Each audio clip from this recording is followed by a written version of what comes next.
Thank you, Anup and Ashok, for inviting me to this interesting scientific writing workshop. My brief today is to talk on how to respond to the reviewer's comment, and I will start with sharing my screen. So, responding to reviewers is an important part of getting your manuscript accepted. It is both art, science, and economics. When I say economics, you have to give and take something when you are writing this letter. I am Dr. Vaibhav Bagaria. I am the Director of Orthopedics at Sir H.N. Reliance Foundation Hospital in Mumbai. So, in this talk, we'll look through 10 commandments of getting your manuscript accepted after getting a reviewer's comment. And I call this a rule zero because it is not just for this manuscript acceptance but for everything in the life. Remember, we must all remember that it's not over until it's completely over. And no matter what suggestions or what tarif or what praise that reviewers has heaped upon you or what insult the reviewer has heaped upon you, you have to be equanimous. You have to take it in your stride before you start responding. So, coming to rule number one, the first step is to create a bond with the reviewer, and it starts with respect. As anywhere else in life, you get respect if you give respect. So, acknowledge the hard work that reviewer has put in to review your manuscript and start with thanking him for his time and effort.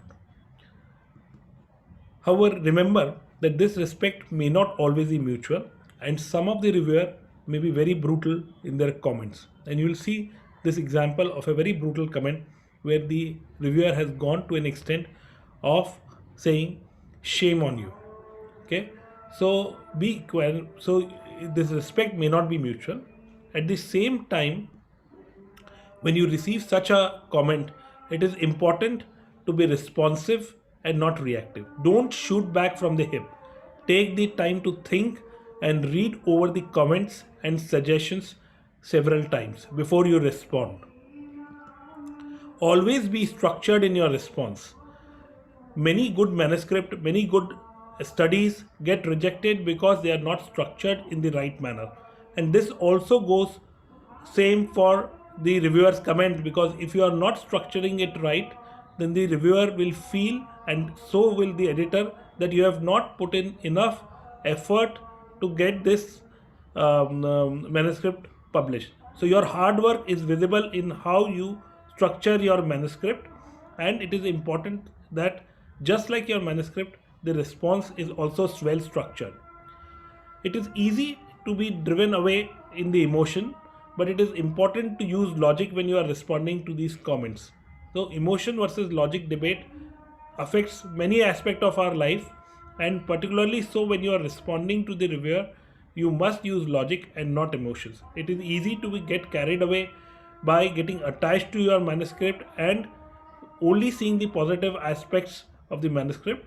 However, since it's a task wherein you have to get your manuscript accepted, it is important that you use logic in the equal measures. It is also important to be lucid and coherent. This is a very perfect example where a 60-watt light, when it is turned into laser, can travel so far.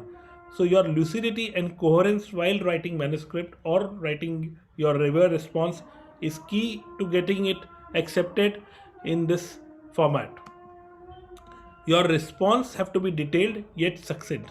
It is easy to talk about it in the abstract, but the devil is always in the detail. So try to ensure that you have covered all the points that the reviewer had in mind when they were writing their comments. You may think it is a silly thing, but it is important to kind of spell it out in your response. Another, coming to the point number 7, it is always important to maintain integrity. No matter what your intent is when you are writing your paper, you have to be you have to ensure that you have not fudged the data just to get the manuscript accepted. It also often happens in the second stage when you have got a reviewer comment which seems particularly pointing to a great deficiency in the manuscript, that you try to manipulate your data or to write the manuscript in a manner which changes or alters the primary manuscript. Let me tell you that most reviewers and editors have gone through the stage or are themselves very accomplished researchers.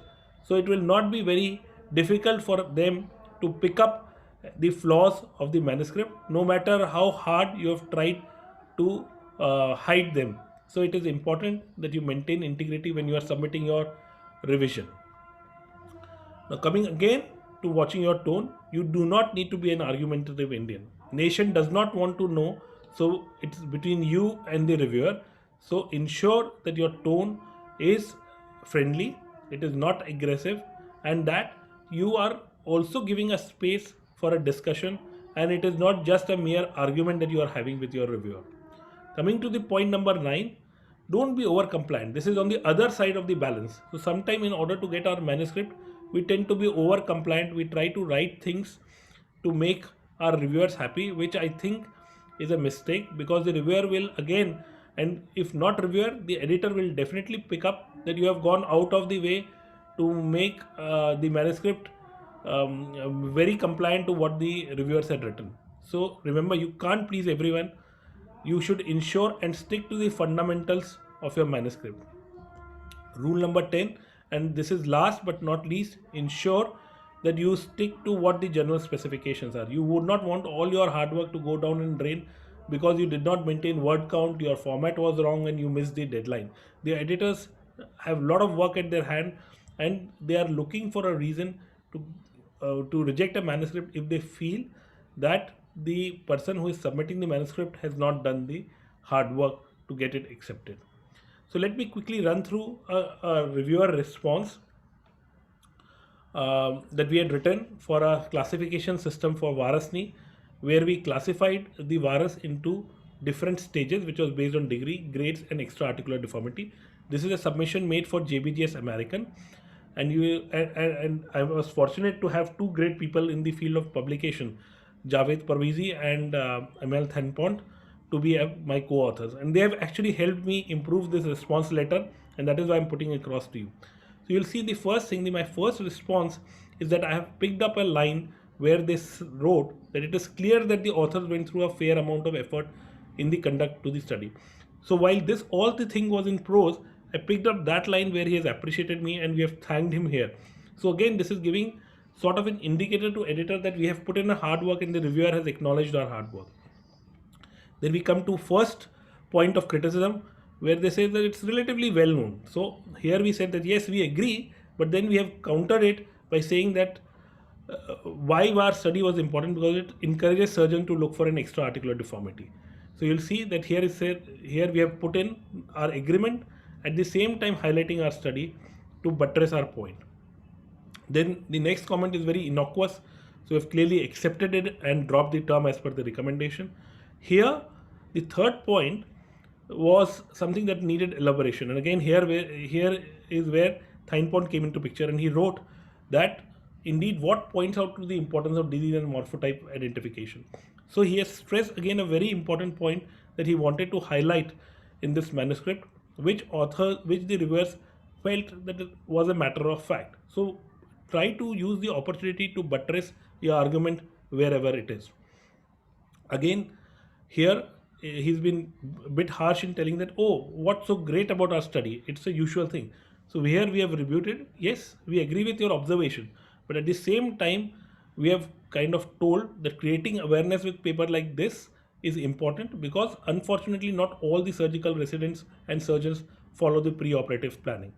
So you'll see how we have, so we had three important points, and at all point the reviewer had commented something and we have responded in different patterns and different tone. Then you'll see that there are a lot of copy editing observation which we have clearly accepted and corrected, and we have said that the highlighted changes are in bold throughout the manuscript.